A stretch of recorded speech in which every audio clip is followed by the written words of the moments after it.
ఈ రోజు రైతులు యూరియా బస్తాలకు అనేది చాలా ఇబ్బందులు పడతా ఉన్నారు. మా తిమ్మంపేట గ్రామంలో కూడా 1-2 లోలే వచ్చినాయి. వచ్చినా కూడా రైతులకు సరిపడా అందట్లేదు. రైతులకు ముందుగా ఎవరైతే ఉంటారో వాళ్ళకే లైన్లు చెప్పులు అవి ఇవి పెట్టుకొని లైన్లు తీసుకుంటారు. వెనక అందని వాళ్ళు అందకుంటేనే పోతున్నారు. ఇలా వృద్ధులు వస్తున్నారు, ముసలోళ్ళు వస్తున్నారు, వాళ్ళు చాలా మంది వస్తున్నారు.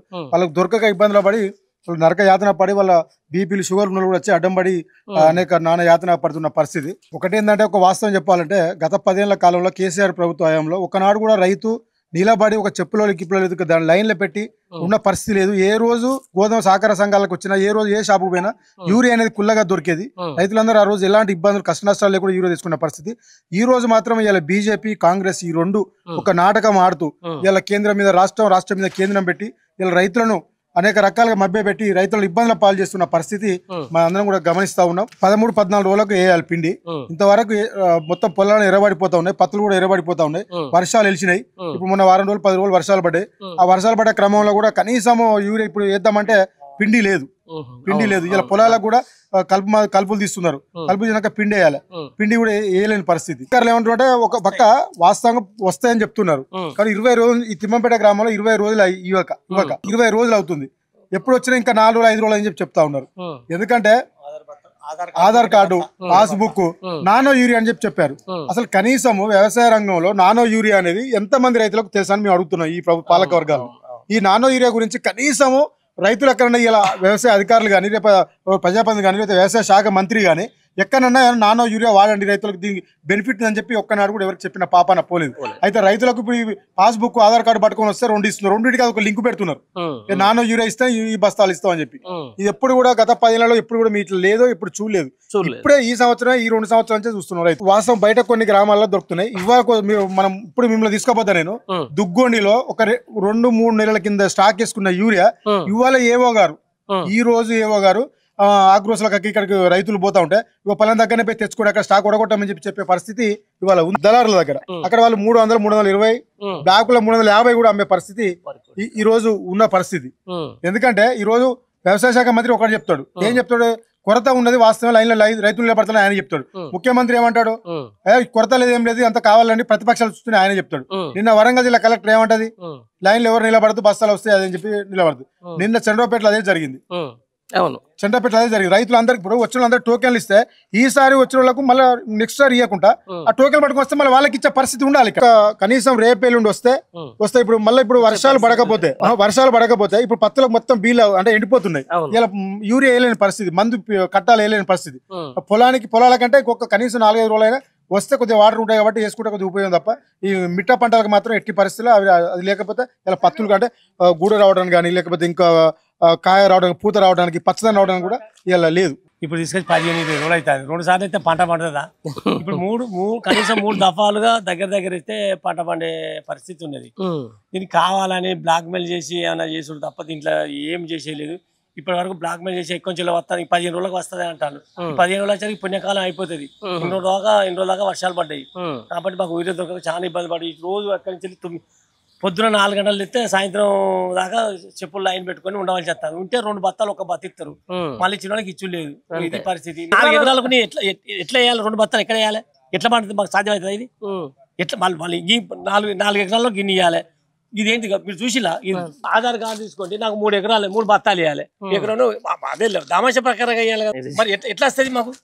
దామాష ప్రకారం 3 ఎకరాలకు 3, 2 ఎకరాలకు ఇస్తే అదైతే ఇప్పుడు ఒక్కసారి ఇస్తే ఇప్పుడు మళ్ళీ ఇస్తే మళ్ళీ పంట పడుతుందా? ఇప్పుడు సబ్సిడీ మీద కాకుండా ఇప్పుడు ఇవన్నీ ఏమైనా బ్లాక్ మార్కెట్ పోయినాయి. నాకు తెలియదు. టకా చిన్న ముందుగా ఇచ్చేయాలన్నాడు, మొత్తం బ్లాక్ మార్కెట్ పోయినాయి. ఇప్పుడు పరిస్థితి జరిగింది. నానో యూరియా తీసుకోవాలంటే నానో యూరియా మాకు దాని గురించి ఇప్పుడు వరకు తెలియదు. ఏది మందు దీనికి సేమ్ అయితే అంటారు. అది 10 రోజులు కూడా ఉంటుందో మాకు తెలియదు. యూరియా బత్త ఎత్తే 45 కిలో 50 కిలో ఎత్తే 15-20 రోజులు ఉండేది. ఇప్పుడు నానో యూరియా పెడతాను, డిఏపి పెడతాను. దానికి పూట డిఐ బత్త 1800, 300కు 1800 ఎట్లా సాధ్యం అవుతుంది? 20 లేకపోతే ఆ స్టాకుని 300కు ముడి పెడితే మాకు ఎట్లా సాధ్యం అవుతుంది? మాకు కావాల్సింది వరికి కావాల్సింది ఒక బత్త ఎత్త సరిపోతుంది. ఈ ఒక్క బత్తోడు 1450 రూపాయలు పెట్టి ఎట్లా కొంటాడు? మీ చేసేది పొలానికి 1450 పెట్టి మేము ఎట్లా తీసుకోగలుగుతాం? ప్రతిపక్షాన్ని పక్క పెట్టు. రైతులకు జరిగేది ఏం కావాలనేది కావాలి. ప్రతిపక్షం వాళ్ళు ఏదో మొత్తుకుంటారు చేస్తారనేది కాదు. ఇక్కడ రైతుల మీద నీ అభిప్రాయం ఏంది? నీ మంచితనం ఉంటే నువ్వు బత్తాలు పంపించాను. వాళ్ళు ఎందుకు అవుతారు? నువ్వు 20 రోజులు ఒకసారి చూడతే ఎక్కడ అవుతుంది? నువ్వు ఇవ్వకపోతే కేంద్రం అంటారు, కేంద్రం అంటారు, రాష్ట్రం అంటాడు. అక్కడ ఏముంది? కేంద్రం వాడు ఇవ్వలేదు. మనం బాగా మాట్లాడినావు కదా. ఇక్కడ వీళ్ళు పంచాయతీ వాళ్ళది కాంగ్రెస్ వాళ్ళు, మన బీజేపీకి సంబంధించిన వాళ్ళు వీళ్ళు మొత్తం చేసుకుంటారు. అందరు వాళ్ళ పంచాయతీ వాళ్ళు అక్కడ చేసుకొని ఇక్కడ కావాల్సిన రైతులకు మీరు చేసే అనేది మాకు కావాలి. కానీ మీ పంచాయతీ మీరు పెట్టుకుని వీడియోలు ప్రభుత్వం మీరు ఏ విధంగా చేసి రైతుల కొరత లేకుండా చేసి నీ తిప్పలు పడ్డ తర్వాత నువ్వు చేసుకోవాలి. నువ్వు కేంద్రం ఇవ్వలేదు, వాడు ఇవ్వలేదు అంటే నీ పంచాయతీ అంత తగ్గిదేనా? మరి ఓకే, సరే ఓకే, నువ్వు కేంద్రం మీద చెప్తాను, మేము నీ మీద చెప్తాను, ఏం చెప్పాలి సమాధానం? మాకు కావాల్సింది ఒకటే, నువ్వు కేంద్రం మీద అంటారు. ఎస్ కరెక్టే, నీకు ఓటేసినాం మేము. నువ్వు ఎవరి మీద అనాలి? నువ్వు ఎమ్మెల్యే మీద అనాలి. నువ్వు ఏం చెప్తాను? వస్తాయి ఇప్పుడు 15 రోజుల క్రితం మాకు ఇస్తావు, మాకు మా ఇంట్లో చెప్తాను. మాకు ఇది మెయిన్ పాయింట్ సార్. మేము ఒకటే, ఇప్పుడు కేంద్రం నువ్వు ఏం చెప్తాను? కేంద్రం మీద పెడతాను. ఓకే, ఇక్కడ ఇప్పుడు నర్సంపేట గెలిచినావు, నువ్వు ఎవరికి నువ్వు దేవాలి, నీ ఇంట్లో మాకు కావాల్సింది కదా. ఆ పని చేయి నువ్వు. మేము నిన్ను అడిగితే నువ్వు పోయి వాడిని అడుగుతాడు, వాడు పోయి కోడి పెడితే వాడు ప్రపంచ దేశాలు అడుగుతాడు. వాడు అక్కడి నుంచి అది రాలేదంటే ఏంటిది ఇదంతా ఇష్యూ? ఇప్పుడు ఇక్కడ ఏం జరుగుతుంది తెలుసా? ఇక్కడ రాష్ట్రంలో కాంగ్రెస్ ఇస్తారు, కాంగ్రెస్ వాళ్ళు బీజేపీని పెడతారు. బీజేపీ ఏమంటది? అక్కడ సోవియట్ రష్యాలో జరుగుతలేదు, చైనాలో లేదు, అక్కడ అమెరికా వాడు ఇస్తలేడు, మాకు కంపెనీలు మొత్తం పడ్డాయి అని అంటాడు వాడు. నిజమా కాదా? జస్ట్ కాంగ్రెస్ చేస్తే కరెక్టే అనుకున్నావు. నువ్వు బీజేపీ మీద పెడతాను.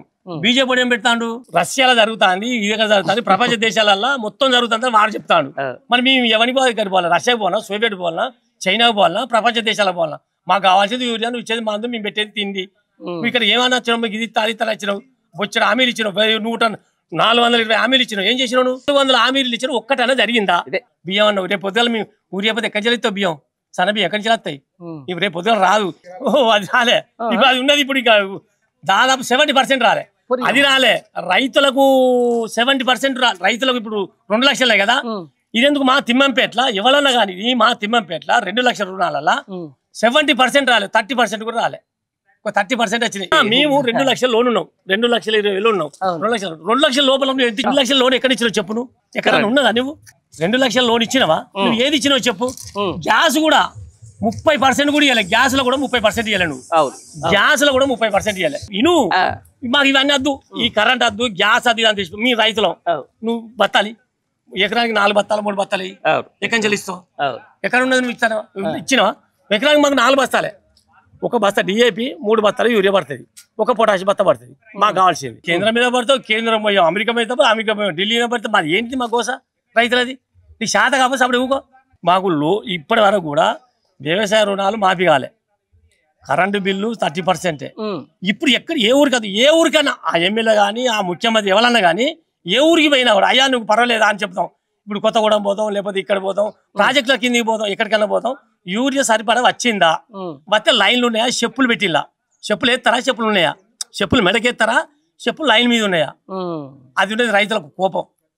ఇప్పుడు మేము మాకు నువ్వు ఇచ్చే బత్తకు మాకు 500 కూలా రోజు, మాకు ఎంత? 500 700 కూలికి పోతే 700 వస్తాయి. 300 బత్తకు ఉంటేనే అది పట్ట పడుతుంది. మీరు ఇచ్చే 300 బత్తకు మా కూలి 700. ఎవరు ఏ పనికి పోయినా కూడా కనీసం 500 ఇస్తారు. ఆడుకునే 300 400. ప్రధానంగా ఏంటంటే ఇప్పుడు నర్సంపేట ఎమ్మెల్యే ఉన్నాడు, రైతుల కొద్దిగా వ్యవసాయ అధికారులతో ఏడీఏనో జేడీఏనో ఏ వాళ్ళని తీసుకొచ్చి కనీసము ప్రాథమిక సమాచారం కోసం రైతులకు అవగాహన కల్పించి యూరియా వస్తుందండి, మీరు అధైర్యపడద్దు, లైన్లు ఉండద్దు, మీ అందరికి సప్లై చేస్తామని చెప్పి ఒక గవర్నమెంట్ లో ఒక ఎమ్మెల్యే ఉన్నాడు. కనీసము ఇప్పుడు ఇన్ని నర్సంపేట కాన్స్టిట్యూషన్ 6 మండలాలు ఉన్నాయి. 6 మండలాల్లో ఒక్క రైతు దగ్గర పోయి మందలు ఇచ్చిన పాపన నర్సంపేట ఎమ్మెల్యే దొంతి మాధురెడ్డి పోలేదు. ఆయనకు రైతులు అంటే వాస్తవంగా ఇష్టం ఉండదు. ఇవాళ కాంగ్రెస్ ప్రభుత్వం రైతే రాజు, రైతే దేశానికి వెన్నుముక అని చెప్పే కాంగ్రెస్ పార్టీ ఇవాళ ఒక్క యూరియా బత్త ఇవ్వడానికి ఇన్ని తిప్పాలి ఎందుకండి? ఇవాళ నువ్వు ఏం చేస్తున్నావు? నర్సంపేటలో 2 లక్షల మంది ప్రజలు ఓట్లేస్తే నువ్వు ఎన్నుకోబట్టి ఒక ప్రజాప్రతినిధివి, నువ్వు ఏ ఒక్క లైన్ కాడికి వచ్చి నువ్వు రైతులకు ధైర్యం చెప్పినావు చెప్పని అడుగుతున్నావు. ఇలా మాధురెడ్డి మేము నీ సొంత ఊరు అమీనాబాద్ లో కూడా సొసైటీ ఉన్నది, నిన్న అక్కడ గొడవ జరిగింది, నిన్న అమీనాబాద్ లో గొడవ జరిగింది, నువ్వు వచ్చి కనీసం రైతులకు మనోధైర్యాన్ని కల్పించావని అడుగుతున్నావు మేము మాధవరెడ్డి. 7 ఎకరాల పత్తికి 3 ఊరియా బత్తాలు ఇస్తే 3 ఎకరాలకు వేసినా 4 ఎకరాలు అట్నే ఉన్నాయి. రాలేదు, మీ ఏం చేయాలంటాను? 1 గంటకు వచ్చిన మీ ఏం చేయాలి? ఇక కాంగ్రెస్ మంచి పరిపాలన మంచిగా లేదు. అసలు యూరియా బస్తా అన్న ముచ్చట్లేదు. నేను వరంగల్కు గేట్ కిందకి పోయి పోటీ పెడితే తెచ్చుకొని మళ్ళీ యూజ్ చేసుకుని నేను ఇక్కడ చెప్పులు ఆడబెడితే నాకెక్కడ వస్తాయని సపరేట్ ఇంటి మొక్కన తెల్లారినాక వచ్చేసరికి సగం లైన్ వరకు ఇచ్చిళ్ళు అయిపోయినాయి అని చెప్పి ఎక్కడ సరిపోతుంది 5 ఎకరాలకు 3 బత్తాలు పట్టుకోపోతుంది దేనికన్నా అంతదా ఎందుకు ఇట్లా ఏంటంటే వీళ్ళు స్టాక్ తెప్పిత్తలేరు మరి వాడు అక్కడ ఇస్తలేడు అక్కడ నువ్వు గవర్నమెంట్ పైన ఇస్తే కింద మనకు పాస్ అయ్యేది ఎట్లా చేస్తే ఉన్నది రైతులకు బడతలు అనుకోవాలి రోడ్డు ఎక్కాలి అప్పుడు తెలుస్తుంది ఏ ప్రభుత్వం ఏంటిది అనేది అప్పుడు అర్థమవుతుంది మరి వీళ్ళు చేసే కథలు అట్లున్నాయి బ్రదర్ 24 hours కరెంట్ ఉండేది నువ్వు 12 గంటలు కూడా చక్కగా ఇస్తలేవు ఈడ మోటార్ ఎత్తి వాడు అక్కడ బీఆర్కే ఉన్నది పోతుంది మళ్ళీ వీడు మళ్ళీ పిక్కుంటే అక్కడికి పోవాలి బాయి కాడికి అప్పుడు కరెక్ట్ అయిన ముఖ్యమంత్రి అని నమ్ముతారు దొంగ హామీలు ఎందుకు ఇస్తాను ఒక్క రోజు కూడా కరెంట్ ఎదురు చూడలేదు మేము 10 సంవత్సరాల కాలంలో ఇట్లా ఫోన్ చేస్తే షాప్ ఓపెన్ చేసి పిండి బస్తా బండి మీద చేసుకొని బాయి కాడికి మరి ఎట్లా దీన్ని ఎట్లా రోడ్డుకి ఎక్కవలసింది రోడ్డుకి ఎక్కుతాం ఎట్లా తప్పదు రోడ్డుకి ఎక్కవలసింది తప్పదు అది రేపత్తది మా పత్తది అది అని అంటారు మభ్య పెడతారు ఇంకో 4 రోజులు చూస్తాం ఇక రోడ్డుకి రోడ్డుకి ఎక్కుతాం బరాబర్ బడతలు పట్టుకొని రోడ్డుకి ఎక్కుతానే ఈపులు సాప్ అయితేనే ఏదైనా తయారైతుంది ఈ తెలంగాణ రాష్ట్రం సిద్ధించిన తర్వాత గత 10 సంవత్సరాల నుంచి కూడా ఈ ఈ యూరియా బస్తాల సమస్య ఏ రోజు కూడా రాలేదు ఆ సమస్యను కేసీఆర్ గారు ఏ రోజు కూడా రానివ్వకూడదని ఇలా ప్రజల పక్షపాతిగా ప్రజలే ఇలా తెలంగాణ రాష్ట్రాన్ని ఇలా మనం అభివృద్ధి చేసుకునే ముందు వరుసలో రైతులు ఉంటారని చెప్పి ఆ రైతులకు ఆ సమస్య రాకుండా రేవంత్ రెడ్డి కాంగ్రెస్ సర్కార్ యొక్క అసమర్థత ఆ ఒక ముందు చూపు లేదు ఇలా ఎంతమంది రైతులు ఏ పంట వేసుకున్నారు ఏ పంటకు ఎంత యూరియా అవసరం అనేది ఒక అనాలోచితమైనటువంటి ఆలోచన లేకుండా ఈ రోజు ఇలా ఈ రైతులను ఇలా అరిగోసపుచ్చుకుంటున్నాడు ఈ రైల్లో ఉండాలంటే గతంలో 10 సంవత్సరాల క్రితం అంటే కేసీఆర్ తెలంగాణ రాష్ట్రం రాకముందు కూడా అప్పుడున్నటువంటి కాంగ్రెస్ ప్రభుత్వం వైఎస్ రాజశేఖర రెడ్డి కానివ్వండి తర్వాత రోషయ్య కిరణ్ కుమార్ రెడ్డి వచ్చిన తరుణంలో కూడా ఆ రోజు ఆ రైతులు ఆ సమస్యలు ఎదుర్కొన్నారని మన గౌరవ అధినేత కేసీఆర్ గారు కళ్ళరిండా చూసినాడు కాబట్టి ఈ సమస్య రావద్దని తెలంగాణ రాష్ట్రం సిద్ధించిన తర్వాత ఈ యూరియా మీద కొరత రాకుండా అనేక అప్పుడున్నటువంటి వ్యవసాయ శాఖ మంత్రిని ముందస్తుగా ఏ సీజన్ అయితే స్టార్ట్ అవుతుందో దానికంటే 2 నెలల బిఫోరే దానికి సంబంధించిన నిధులను సేకరించి రైతులకు ఎలాంటి సమస్య రావదని చేసినటువంటి సందర్భం మనం చూసినాం కానీ ఎప్పుడైతే ఈ కాంగ్రెస్ ప్రభుత్వం వచ్చిందో అప్పటి నుంచి ఈ రైతుల కష్టాలు యూరియా బస్తా ఒక్క యూరియా బస్తా ఇలా యూరియా ఉంటేనే ఇలా మొక్కజొన్న పంట యూరియా ఉంటేనే పత్తి పంట యూరియా ఉంటేనే వరి పంట ఇవాళ ఇవి పంటలు చేతికి రావాలంటే యూరియా రాని ఈ పంట చేతికి ఎలా వస్తుంది ఈ రోజు ఈ కాంగ్రెస్ అసమర్థత అని చెప్పి నేను భావిస్తా ఉన్నాను ఈ రేవంత్ రెడ్డి అసమర్థత వ్యవసాయ శాఖ అధికారులు వ్యవసాయ శాఖ మంత్రి ఇలా దీనికి బాధ్యత వహించాల్సి వస్తుంది అవసరం అనుకుంటే ఇలా రాహుల్ గాంధీ కూడా బాధ్యత వహించాల్సి కనీసం ఈ సమస్యను చెప్పడానికి దొరికితే కదా ఎమ్మెల్యే గానీ ఇప్పుడున్నటువంటి సమస్య ఇప్పుడున్న పరిస్థితులలో ఒక్కరోజు స్థానిక ఎమ్మెల్యే గారు మరొక రోజు ఒక విలేజ్ పోయి మీకు ఎందుకు ప్రాబ్లం అవుతుంది సమీక్ష పెట్టడం లేదు రైతులు ఎదుర్కొంటున్న సమస్య కడిగి నేనున్న భరోసా మీరు జస్ట్ ఒక 2 రోజులు ఆగండి నేను పంపిస్తా అని ఒక్కరోజు కూడా ఒక రైతుకు భరోసా ఇచ్చిన దాఖలు లేవు ఇలా ఇచ్చినట్లయితే ఇలా మీకు ఇంటర్వ్యూ ఇస్తున్నాం కదా రేపు తెల్లారి వాళ్ళని కూడా ఒకసారి ఇవ్వమనండి ఎక్కడైతే మీ వాళ్ళు ఏ రైతుకి భరోసా ఇచ్చిందో ఆ రోజు ఇస్తే మేము దేనికైనా దర్శిద్దామని దీని ద్వారా కోరుకుంటాం దుగ్గొండి మండలం తిమ్మంపేట గ్రామంలో ఈ యొక్క తిమ్మంపేట సొసైటీలో ఇలా దీని తాళం దిగి 20 రోజులు అవుతుంది దీని తాళం దిగి 20 రోజులు అవుతుంది 20 రోజుల కానీ తాళం తీయలేదు ఇలా రైతులు ఇక్కడ యూరియా బస్సు దొరికిందంటే ఎక్కడ ఎంత దూరం అన్నా మైళ్ళ దూరం పోతాలు తెచ్చుకున్నటువంటి పరిస్థితి ఇలా బ్లాక్ మార్కెట్ లో కూడా ఇవాళ బస్తాలు ఇలా వాళ్ళకున్న పరిచయాల ద్వారా బ్లాక్ మార్కెట్ల ద్వారా బస్తాలు తీసుకొని కాస్త కూస్తో ఇలా 4 వేసి అక్కడ 2 వేసుకొని ఇలా పంటను అంటే కొంచెం దాన్ని పంటను కాపాడుకునేటువంటి దేశంలో ఇలా రైతులు ఉన్నారు కానీ ఇప్పటికి కూడా మళ్ళొకసారి చెప్తున్నా ఈ దగాకోరు ఈ ప్రభుత్వం ఇలా ప్రైవేట్ దళారులకు ఇలా వంత వాడుతూ ఉన్నది ఇలా వాళ్ళకు స్టాక్ రావడమేంది దీనికి స్టాక్ రాకపోవడం ఏంది అనేది ఇప్పుడు కూడా అంతుబాటులో ఉండే విషయం జరుగుతుంది మా గౌరవనీయులు మాజీ శాసనసభ్యులు పెద్ది సుదర్శన్ రెడ్డి గారి నాయకత్వంలో ఇలా రైతుల పక్షపాతిగా రైతుల పక్షాన ఆల్రెడీ చంద్రరావుపేట కానాపురం మండలంలో ఇలా ధర్నా జాతీయ రహదారి ధర్నా కూడా చేయడం జరిగింది తప్పకుండా మా రైతుల కోసం రైతుల యూరియా బస్తాల కోసం మేము కూడా ఇంకా 2-3 రోజులు చూసి ఇలా కార్యాచరణ కూడా జరగబోతూ ఉంటది తప్పకుండా మేము రైతుల పక్షపాతిగా ధర్నాలు రాస్తారోకోలు చేయడానికి సిద్ధంగా ఉన్నాం ఈ తిమ్మంపేట గ్రామం నుంచి అని మేము ఇస్తున్నాం.